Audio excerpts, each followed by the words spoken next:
Welcome back to another episode of Mindset Mastery with Mindset Mary. Today's guest has built a multi-million-dollar agency called Phanta Media. He is a brand and positioning expert, an incredibly talented podcaster and storyteller who describes himself as just an overly curious entrepreneur that doesn't have a filter.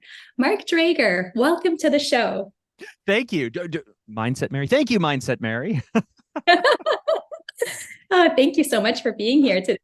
I discovered you through my mentor and your friend, Evan Carmichael, when you guys, a whole bunch of you went over to his home in May to celebrate his birthday and mastermind together. So I know Evan keeps a circle of, purpose-driven people with a huge heart to serve. So I am actually really excited to chat with you today. I am curious, Mark, what got you here? Did you always know that you wanted to be an entrepreneur? Gosh, did I always know? Probably not. I didn't grow up.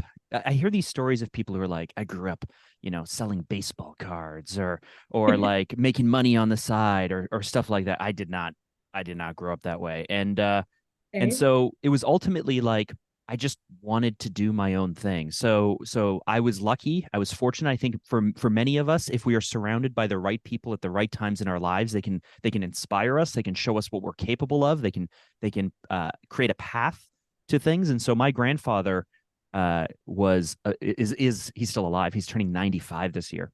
He's a business owner. I don't say entrepreneur because he started his business in 1952, and in 1952 people were not entrepreneurs.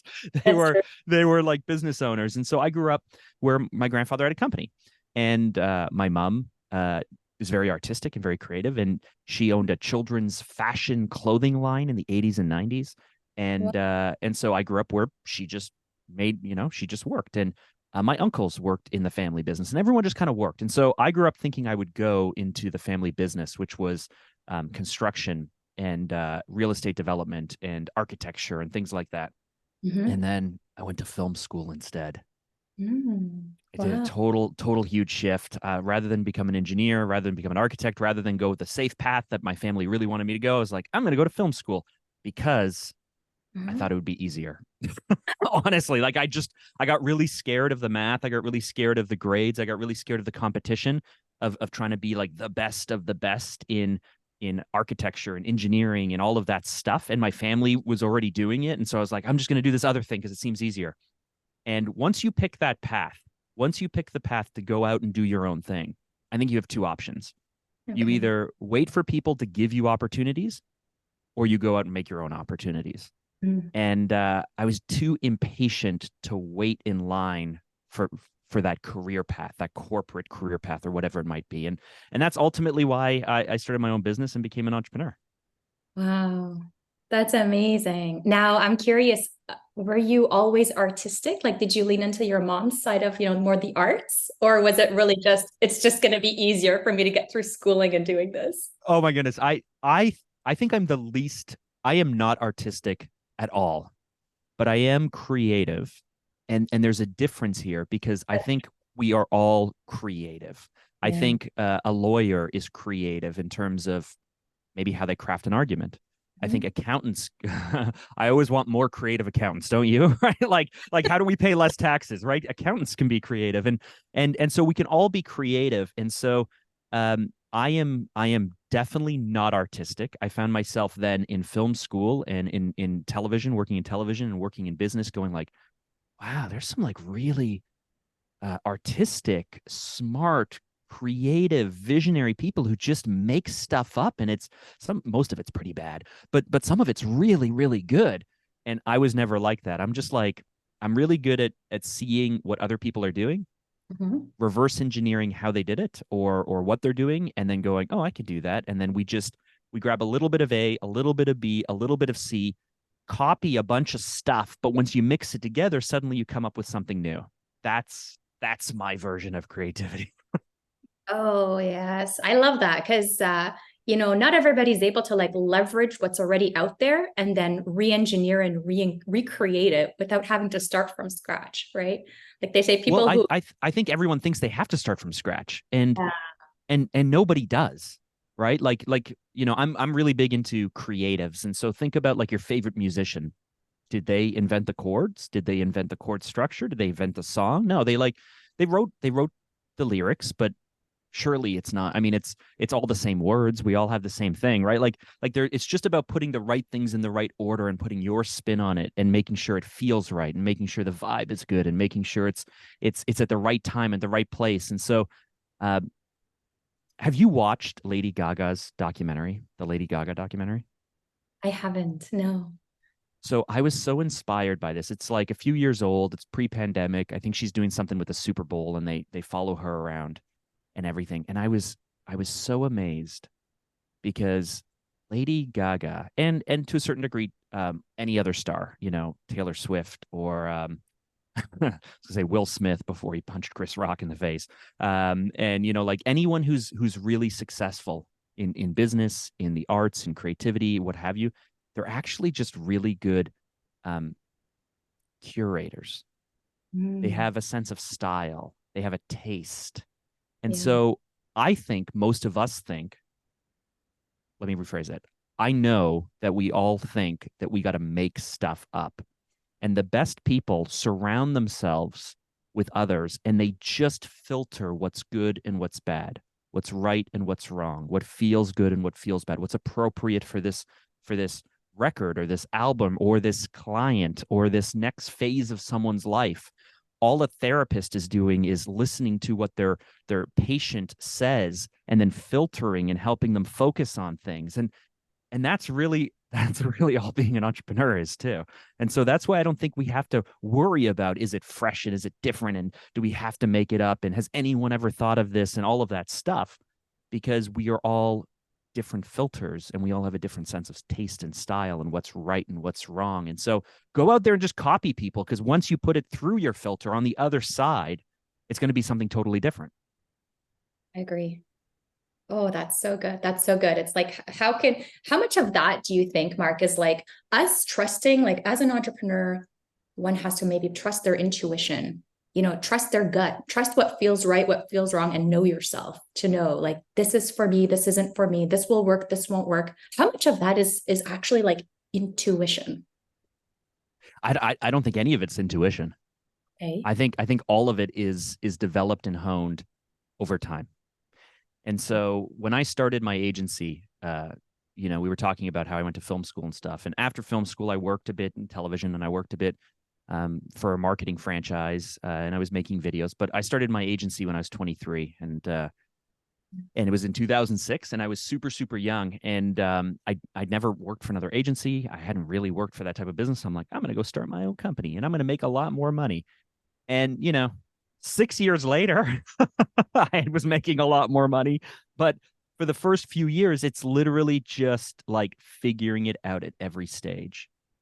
And let me tell you, no matter how professional someone looks, no matter how much money they have, no matter how many resources they have or the people they surround themselves, the only way to move forward in life is to make mistakes, learn from those mistakes, and just get better. And so I don't think there is any intuition with taste either, because um in my agency I used to hire people out of college or university, younger people, and they had this like attitude and this feeling and this desire and they want to get better, but they still have to develop their craft and their artwork.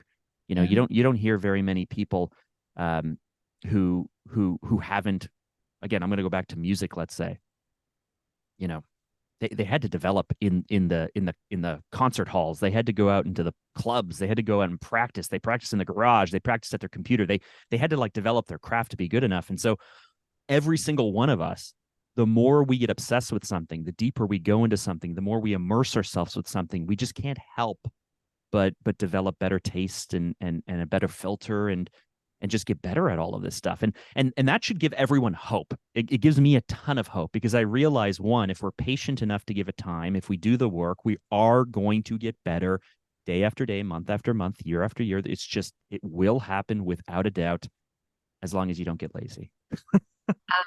Yes, yes.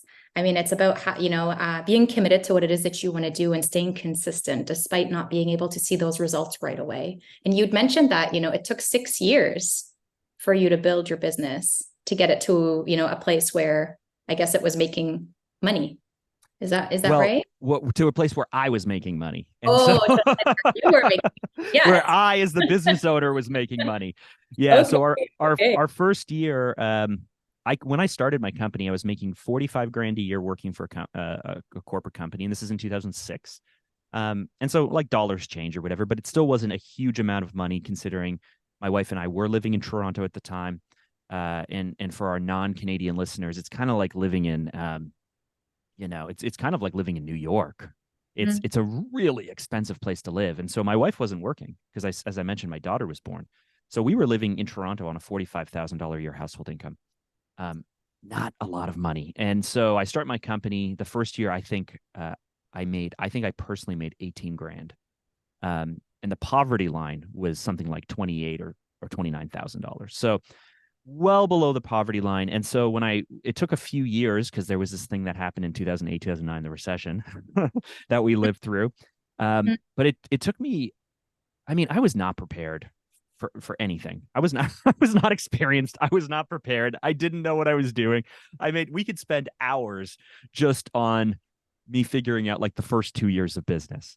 And so it took a good 6 or 7 years for me to figure out what I was doing, for me to take on some debt and make some money and build a portfolio and bring some clients on board, and then make some proper investments, hire some proper people, and then pay off all that stuff. And all of that had to happen before I could start like paying myself decently. So I think for the first 5 years, certainly, I was the lowest paid employee in the company. I think it took me a good 2006, 2011. Yeah, it took me a good 5 or 6 years before I even took any money out of the company. And then once you establish yourself, if you give yourself 5, 6, 7 years, then you're doing better. You're doing okay. Oh yeah, absolutely. And it's super interesting because like as a mindset coach, a lot of the times I'm coaching people through like, insecurity, self-doubt, they haven't seen the results and they're not sure if this is the right path for them. And for you to have gone all those years and, yeah, seeing some success, but maybe not seeing it translate to dollars in the bank account, that's a long time to continue year after year in building something. So I'm curious, like, what kept you going? Are there things that you Yeah. struggled with, but you had strategies to overcome that inner critic to just keep forging forward? It's I don't want to scare anyone off of entrepreneurship because I think it's one of the greatest things. I think for people who can't really work in a system, for people who know within themselves that they're built for more, the people who are willing to work harder today for a better tomorrow. So I don't know if you're familiar with the marshmallow experiment, but just being willing to sacrifice today to be able to have a better future. I think it's the greatest thing because unlike any other activity except for perhaps being an athlete, I don't think you are continually faced with challenges and reminded of how much better you need to get Mm. as being an entrepreneur. But those first few years, 2009, so I was 2, 3 years into the company, and we had built revenue to a little over 200 grand. I had one employee, but the recession happened, and for 3 months straight, I had zero projects, zero clients, zero revenue.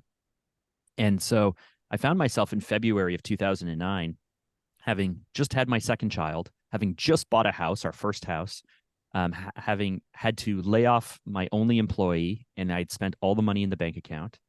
So we had no money. We had a lot of debt, and my wife wasn't working. I have 2 kids. It's February, and I'm looking now at being, what was I in 2009? I guess I was 26 or 27. I was turning 27. And suddenly I was like, I started this at 23. At 23, my wife and I are married. We have our kid. I'm starting my company. Everyone's like, wow, you're starting your company. You're doing so great. How's everything going?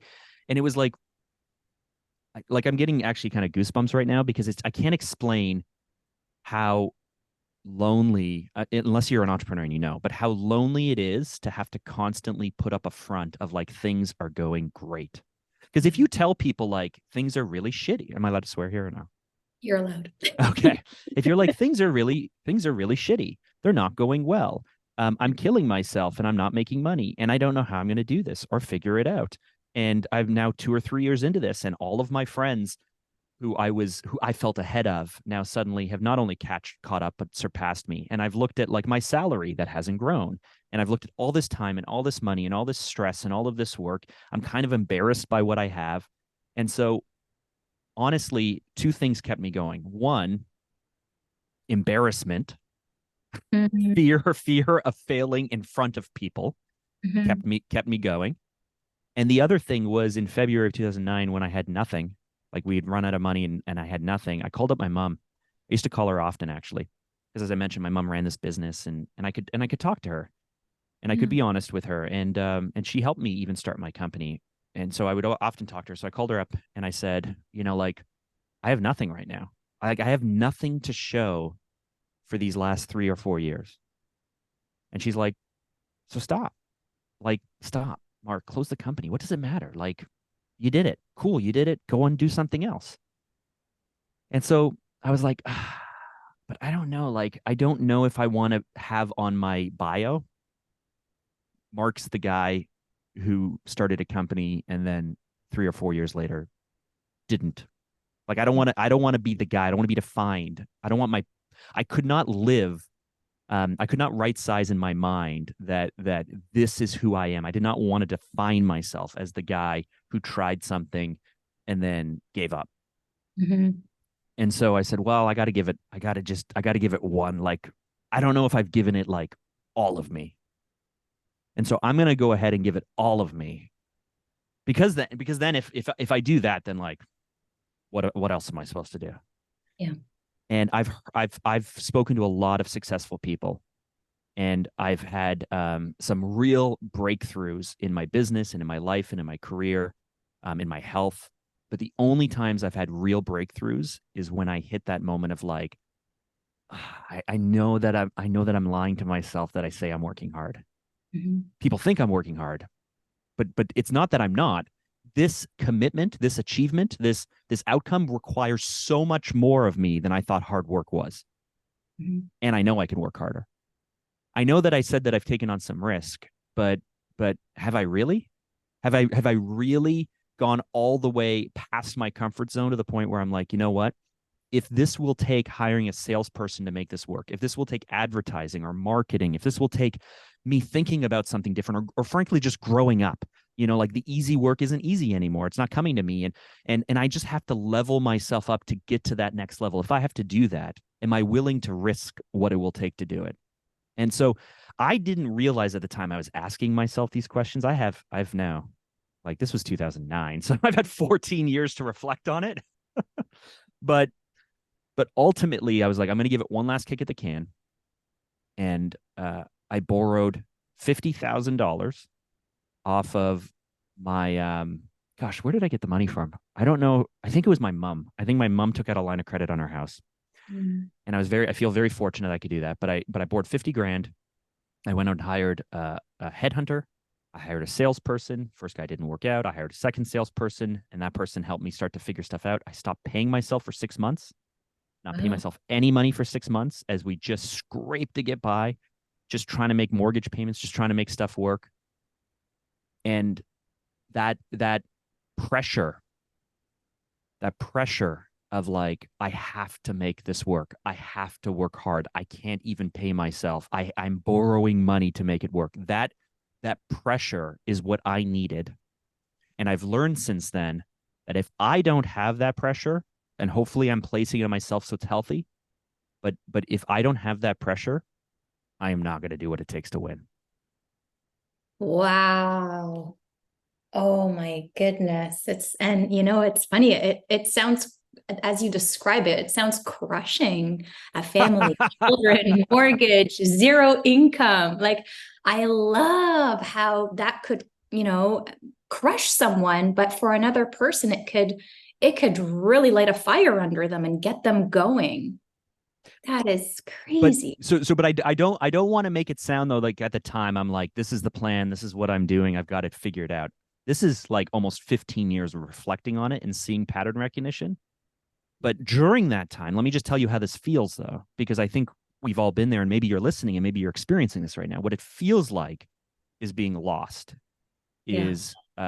is wondering when, like never going, oh, now I'm a year into this, and oh man, if I just made more money, or if I just shrunk my team down, I could do so much better. I need more money to build the company I want to build, or I need to shrink this entire thing down and then just do all the work myself, and I would make so much money. But I don't want to build that life. Like I don't want to just trade dollars or hours for dollars, and I don't want to just be on this treadmill of have like easy money now, great, but like I have this vision and I want to build it.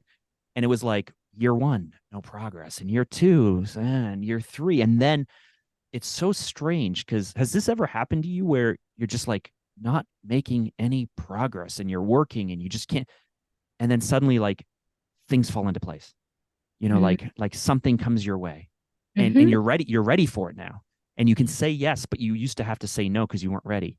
And all of that work of the like 2 or 3 years of like not being like everything came into place. And suddenly it's like the sales guy in me has now figured out how to sell stuff. And the producer that I could barely afford to bring on, he's actually making better work, which is building our portfolio, which is helping me sell more.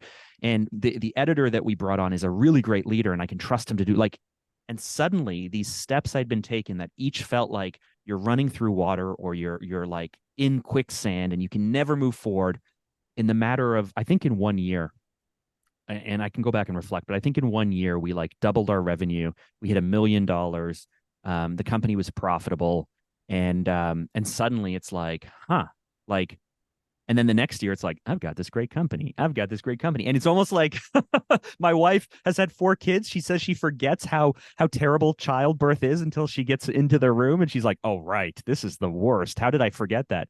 And a Yep. few years go by, and as an entrepreneur, you're like, oh, I could totally do this again. But I've also witnessed this again. So if we're keeping notes at home, like really putting pressure on yourself, really committing to the amount of work, but then when you're in the wilderness and you're totally lost, you have to just keep on going, because there's going to be a time where suddenly everything snaps into place, and suddenly all that work you'd been doing in the background prepares you for that moment, and you can act on it, and it's like these dominoes start knocking down, and suddenly you're like, oh, okay, this is what I'd been working on behind the scenes for all this time.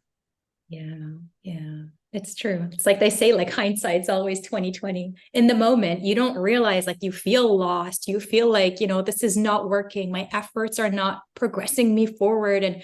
And you're telling yourself a story of all the things that aren't working, right? Because that's just how we're wired. We're wired to always look at what's going wrong in our life. But then when you fast forward and you look back, everything kind of makes sense. And your wife not knowing what childbirth is like until she's there having the second or the third or the fourth. I mean, yeah, I would agree. I mean, I've had 4 kids as well. And I Have you know, had four? yeah, I've had 4. And it's funny because it's like, you're so happy you're pregnant. But then as the day approaches, it's close to your due date. You're like, wait a minute. I remember this contractions, what they feel like, and but it's so funny because we just naturally have this ability to forget and keep moving forward. And I think sometimes that's just how survival works, right? They make the moms forget so that they can have more kids. But I mean, yeah, no, I totally get it. And I think like, in entrepreneurship, because there isn't really much certainty, right? You don't know what you're working on today is going to pay dividends in the future, or if it's going to create some sort of a pot, like you don't know. And you have to be willing to just do it anyway, right? Move forward. And I guess how much, like, as you have grown more successful, I'm curious, do you still have self-doubt? Do you still struggle? Because, Come it's on, funny. you know the answer to that, right? Well, I mean, I think personally, I feel like, and that's just from my filter, my perspective, my like my education and my upskilling and all that. Yeah, I think that people do struggle, right? I think that we're always going to look for to people who are more successful than us, or are doing more, impacting more, maybe earning more, and we'll always feel like, am I falling short? Like, unfortunately, we constantly compare ourselves, even though we shouldn't, right? We should always compare ourselves to who we were. Like, we all know that. But it's like, as Mike, I'm more curious of like, as you start showing yourself that you are doing the right things and you are creating results for yourself, your company, and others, does self-doubt get smaller? Does it start to diminish? Yes, it's still there, but not to the point where when I was 23 and things weren't working out, like is there always, like, yeah, probably there's always an element of self-doubt, but is it like it was when you were in your 20s? So up until I would say this year, so I just turned 40. So started at 23. Okay. I just turned 40. Up until this year, a lot of self-doubt. And I would say this year, it's now moments of doubt. But the doubt should and will never go away. Mm-hmm. And that's because if I am not and sometimes it's not always doubt, sometimes it's performance anxiety, and there's a real difference there, right? Like you've signed up for something, you're leveling up, you're doing something new, something bigger, you're growing, right? So if you're always facing these new challenges, which I like to face, and you have high expectations and you're building something and you're growing, then you are going to constantly face new challenges that stretch you, that grow you, that pull you outside of your comfort zone, that teach you new things, that you develop new skills for. This is why I said earlier that I think entrepreneurship, other than maybe being an athlete, is the greatest endeavor that you can have, because either you get better and succeed, or you don't and you fail. Mm-hmm. But you don't have the luxury of hiding in a job, in a company, in a role, right? Like you don't have the luxury of just kind of like sneaking around Flying and under the hide. radar. Exactly. I've worked Yeah. with tons of clients where Yeah. good people, but I look at their organization, I was like, is anyone actually do anything there? Like, do you guys actually measure results? Do people just get paid to show up regardless? And you can't do that, because you're going to look in the mirror and you're going to look at your bank account and you're going to look at your team and you're going to look at a whole bunch of things. And so there's reasons why you're good or not. So, but the doubt has shifted. I have a different relationship with it now, especially over the last year, because two things. Before, I doubted myself, and Okay. now I I doubt the activities. So before, I doubted myself. Am I capable? Am I good enough? Can I do this? What does it say about me? Very fixed mindset approach, right? Like if I can't do it, then oh, what's the point? And oh, maybe I'm a loser, and maybe I'm a victim. And now it's a different type of doubt. It's not like it says nothing about me objectively, other than did I make a good decision or not? And if I didn't, I guess I can learn from it, and hopefully I don't waste too much time or money learning this mistake. But now it's like, now I definitely doubt if I'm taking the right steps in the right order, and if it's the right activities, as opposed to am I capable? Mm-hmm. That's so good. That's so good. And I think that the separator is literally separation of, saying, not that I'm not good, I'm just not good at this yet, or I didn't make the good decision or the right decision, and I'm going to learn from it. Oh, I love that. And I think it makes sense, right? Like when we're first starting out, there's self-doubt of ourselves because we don't see results. We're not like, there aren't things that are pointing to the fact that we are doing things right, or certain things are being done right. Right. So we're in the process of building our self-confidence. But as we move forward and start seeing results in in ourselves and our competence and our company revenue, performance metrics, whatever it may be, then it's like, yeah, actually, I can do this. I'm not perfect at it. I'm still learning, but I have proven that that I am capable. Right. The other thing that I've done is I've released myself of the pressure of trying to be perfect and be good at everything. And Mm-hmm. so a year ago, so up until about a year ago, I used to really have tied to my uh, not personality. What would it be? The way that I look at myself. What word do we say? That identity. Yeah, I identity. really tied to my identity that that I was smart, and that I had answers, and that people come to me with any challenge or any problem, and I would help them figure it out. And that there's like a lot of pressure on that. Mm-hmm. But if you're always trying to be really, really smart and come across as smart, and if you're always trying to have all the answers, you don't make any space in your life to learn and to be a student, and to just release yourself of the pressure of like, I don't know any of this stuff. Let's figure it out. And I Mm-hmm. decided last year, and if people go back and listen to my podcast, the Mark Drager Show, there's like this shift, and it's subtle, but there's this huge shift that took place a year ago last summer where I was just like, you know what? All these people are coming on and I can learn something from anybody. And if I don't think I can learn from them, I probably haven't figured out what their real gift is. Because Mm. so I wanted to be the dumbest guy. I wanted to be a student. I've released myself of having to know stuff in advance because how could we? We got to learn somewhere. The greatest painters in the world all picked up a brush as a student like anyone else. Right. And so yeah, so that was one shift. And then the other thing was realizing, especially because I'm an entrepreneur, because I'm a business builder. I Solopreneurship is really cool for some people.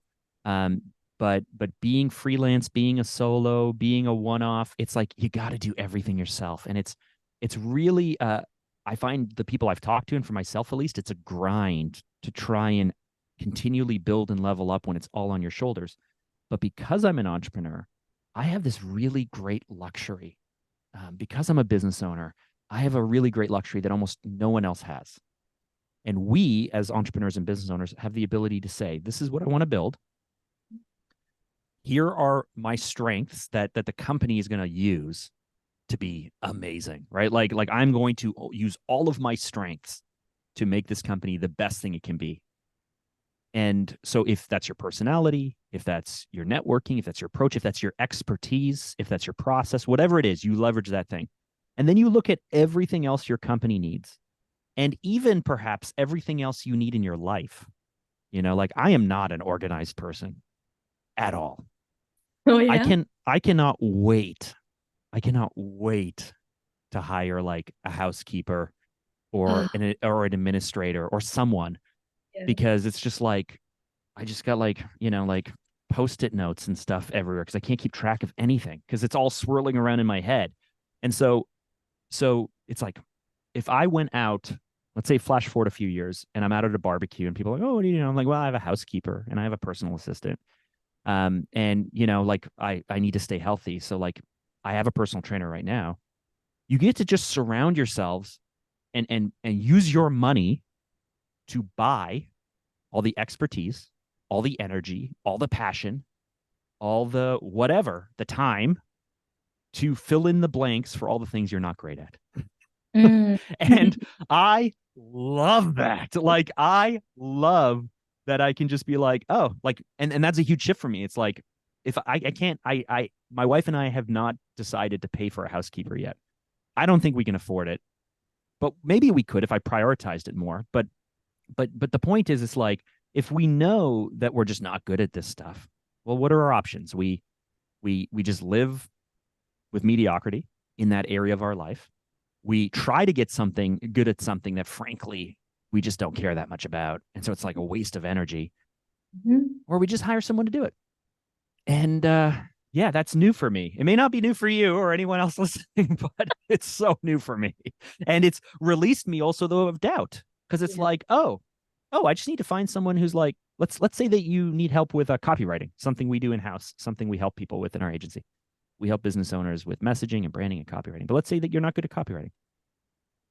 Just go hire a copywriter or work Yep. with an agency or just get someone to help you with it. Like just go out and there and do it. And if you say you can't afford to, this is the problem business owners fall into. They're like, I don't have the money to do it. It's like, no, no, no, no. It's not that you don't have the money to do it. It's that you are trying to build a business that you need more money and resources to build. Mhm. Yes. Right. So you have a podcast. Let's say that for your podcast, you're not really good at finding people or reaching out or bringing on guests, but it's an interview based podcast.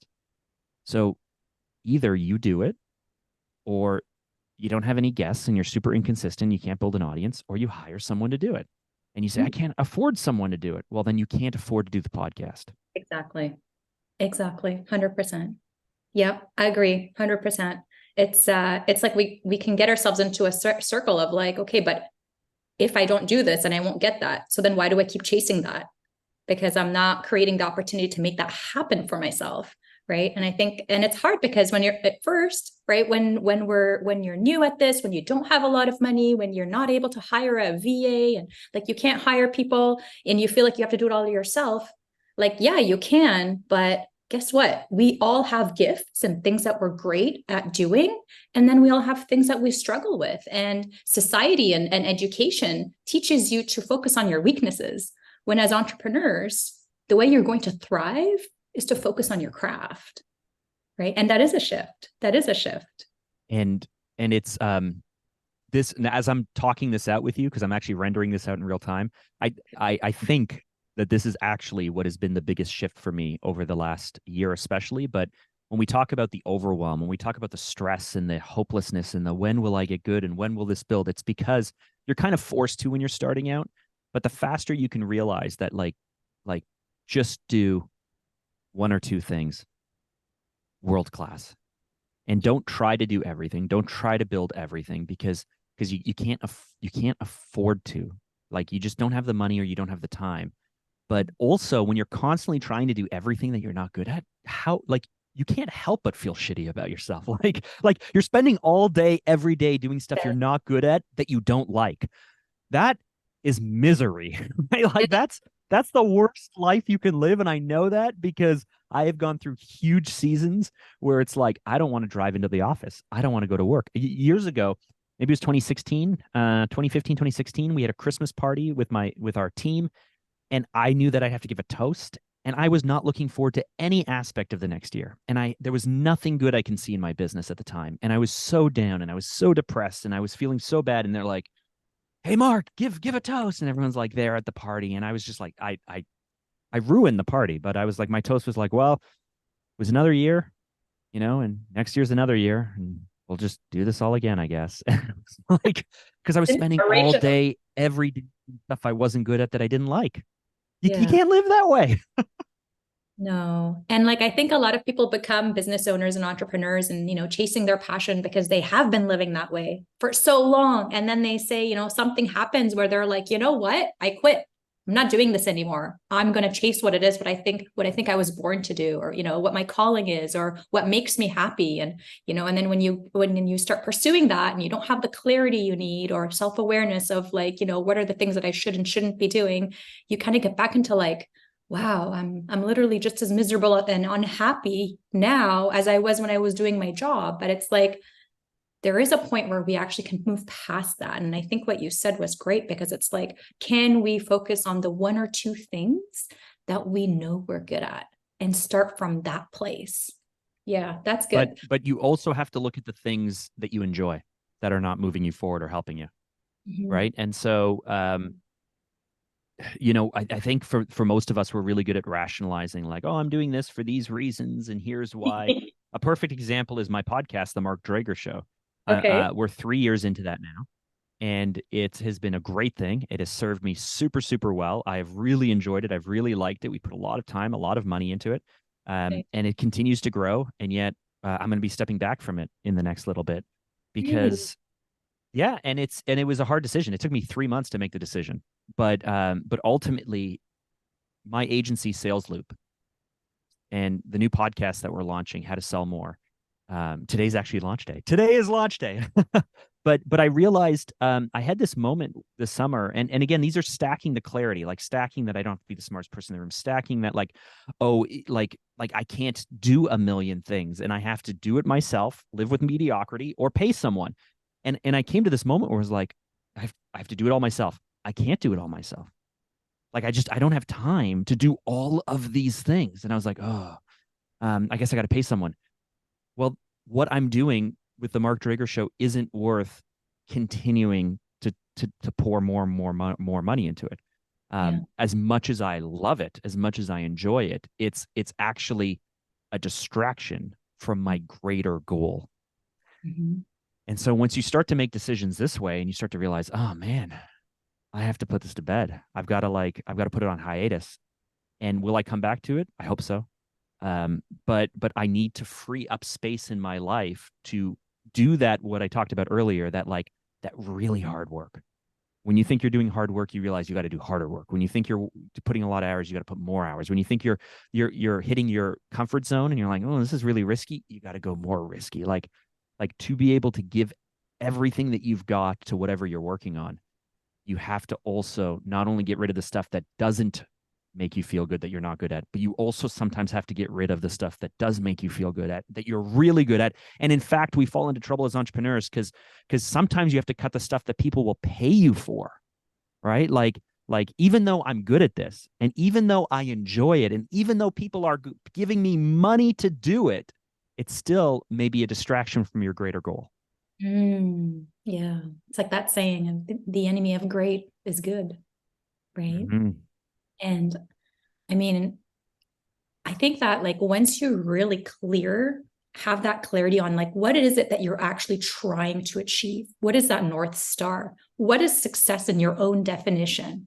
And then if you can look at that and realistically say, okay, without any attachment, what are the things that I'm doing right now? Which ones are actually supporting me and getting me there? And which ones are actually fun, but probably a distraction and probably not supporting me and getting me to where I'm going faster or, you know, further or whatever it may be. Like, and that's hard, especially when we love podcasting, meeting people, having incredible conversation. It feeds a part of us that may not sometimes be related to the business, but gosh, does it ever feed the soul, right? Yeah, and listen, it's not. I'm being what would be the term? I guess I'm saying one thing on one side and saying something else on the other side, and so I don't want to sound like if life is hell, you got to inject some joy into it, and you got to figure some stuff out. But we can't also go too far the other way as the entrepreneurs, where we're not making the progress we want, we're not hitting the next level, we're not growing, and it's simply just because it's not because we're afraid. It's not because we have doubt. It's not because we have fear or any of those things. It's just because we're busy being distracted by all this crap that doesn't matter. Mm-hmm. Yeah. Yeah. Oh, that is so true. That's amazing. I think self-awareness, like as an entrepreneur, you have to have such a high degree of self-awareness because also people around you aren't always going to tell you what you need to hear. They'll tell you what you want to hear, right? They'll help you, they support you, they love you, they want to see you succeed. But sometimes you also have this inkling of like, is this really what I should, is this the highest investment of my time right now? Is this what I really, is this what's going to move the needle forward? Right. And you got to take an honest, hard truth, hard look at that and say yes or no, and be okay. Like, I think sometimes people may not want the answer, so they don't ask the question. Right. Yep. Like, like in coaching, you know, sometimes you just got to ask that really uncomfortable question because they have taken it upon themselves to not make themselves uncomfortable. But like when you are that uncomfortable, that's actually where growth actually happens. When you have those realizations of like, you know what, if I'm really being honest, no one's asked me that, but if I'm really being honest, yeah, no, that's not serving me. You know, that relationship or that, you know, that business decision or that commitment I had to make to someone that I just said yes because I wanted to, you know, I didn't want to say let them down. But it's like if I'm really, really being honest with myself, yeah, that's not serving me in what I'm trying to do right now. So I mean, I commend you for that. You know, you have a successful show, and I love your podcast. I like, you know, like it takes a special person who's got the charisma and the personality and the curiosity to sit with another guest and be okay with not being the expert and being the student and learning. And, you know, like saying every conversation, I get to learn something from my guest. That's actually why I enjoy doing this, because it's like, wow, in what circumstance do you get to actually sit down, talk with someone and share what you know, but also be open to learning, right? One-on-one. It's and always with someone different. It's awesome. Like, who wouldn't want to be a podcaster? Just my People who opinion. are introverts and shy and awkward. And honestly, like I consider myself to be an introvert, according to my I'm an like, introvert as well, actually. come on. But you know what? Super hardcore introvert. I'm an INFJ, so that's like as introverted as it Oh, gets. I'm an INTP. If we want to What? get into Myers-Briggs here, yeah. Really? Yeah, so I'm not only introverted, I'm super direct and I'm also insensitive. Oh my goodness. Oh, that's the opposite of me. But you know what? Even with introverts, I think that when you get into a one-on-one conversation with someone, you can be the biggest extrovert within that conversation. You know, like if you can create a really solid connection and you're able to talk freely and openly and having like nice flowing conversation, you can become the extrovert in that conversation. I think that's very much possible, at least for me. Like I can totally be so open and, honest and having a chit chat, but then in a group of people, I go under the radar. Yeah, it's funny. Like I went to on Saturday night, my wife and I went to a birthday party for one of her coworkers, and she was working a little bit late. My wife works at a spa, and she's working late, so I think we picked her up at like 9:30. We roll in at like 10 o'clock at night, Mhm. and I was like, it's Saturday night, it's 10 o'clock, and I was like, Jack, what kind of party is this? Like, are we showing up and like there's going to be a bunch of people playing board games or something? Like, is this going to be like, are we going to get there and like dinner was like 3 hours earlier and everyone's kind of say goodbye and cleaning up and going home? And like we pull up to the house and we're like, I think this is the house. There's cars everywhere. There's those cool string lights in the backyard. There's music playing. There's tons of people. There's food. And I was just like, I mean, this is like, other than a wedding or a birthday or whatever, I was like trying to think back and I was like, Jacqueline, have we ever been to a party like this before? Like, this is like the type of party people have on TV shows. Like, there's lots of Yeah. people our age and they're drinking and they're having fun and they're talking and they're all strangers. And I felt so uncomfortable. Yeah. I was like, I didn't know anyone. I didn't know what to say. I didn't know where to stand or what to do. And it hit me where I was like, ooh, my introversion's coming out. Like I do not want to be here. And I don't know what I'm doing at all. So I just did what I always do, which is I just walked up to someone and I said, hey, I'm Mark. How are you connected to this stuff? And then the guy was an arborist. And so I was like, I'm going to ask a million questions about being a professional arborist. And he talked and talked and talked and talked until he ran out of stuff to talk about. And then I was like, oh, I guess we're done talking now. And then I went to the next person. I just kept asking them questions. So Hey, that's good. Sometimes, the curiosity will save you in those types of situations. But yeah, exactly. it's so easy for us to just kind of get back into like, this is, I'm back to being awkward and an introvert and, not wanting to talk to people. But it's good because it's your skills from what you do that transfer into those circumstances where you need to draw on some of your skills to be able to get through those situations. As long as I'm not bored, like I start to really panic if I'm either, I don't care if I understand people or not because I can always ask more questions. True. But if I'm either bored or not curious, Mm. I run into real trouble because Or- I'm like trying to come up with questions that I don't really care about and stuff. yeah. So I would say if you're into podcasting or conversations or anything that we're talking about now, if you're interested and you're curious, that's actually the thing that's going to carry you further than anything else. So true. And what I love about doing this type of work is it's so related to coaching, right? It's one-on-one. You have to be interested, curious, show up and respond to what shows up. And so much of that translates into podcasting and YouTubing and everything, because it's like you have to be curious and interested in what you're doing and interested in the person that you're interviewing. And if you aren't, you can't fake it.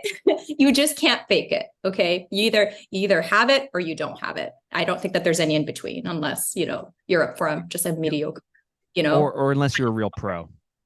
Unless you're a real pro, right? It's not like think of like I don't know, a television host or something. Like think of Anderson Cooper. yeah. Like it couldn't possibly be that like every night, what he's on CNN, I think, or something, right? Like it can't possibly be like every day, every night, every topic he's interested with what he's talking about, right? So Right. this is also where eventually you just gotta be a pro. And I have episodes for sure of stuff I've done where I'm just like, I go back to my team and I was like, guys, clean that up. Cause I was just so Out of bored. And if I'm bored, they're bored. So just figure out a way to make this more interesting. add in graphics, put in music, do something to spice it up. Oh my goodness, Mark, what a fun conversation it was to have you share your journey and your story. And you actually shared a lot of mindset related shifts that you've made in your life that have been able to help you get to that next level. So I appreciate you for that. So if people want to get into your ecosystem, find out more about Mark Drager, where should they go? Yeah, so head over to Instagram. My handle is at mark.drager. If you want to check out my newest podcast, How to Sell More, you can, I guess you can find it anywhere with this podcast stuff, How to Sell More. My agency is Sales Loop, and we help B2B entrepreneurs grow and scale their businesses by helping them with their brand, helping them with their position, and all of their copywriting and messaging. So that's where we're at, and that's how to find us. I love it. I love it. One-stop shop. I love that. That's awesome. Great. Well, thanks so much for being here today. And hopefully we can connect maybe when I come to Toronto. I would love that. Exactly. Thanks for having me. Awesome. Okay. Take care, Mark.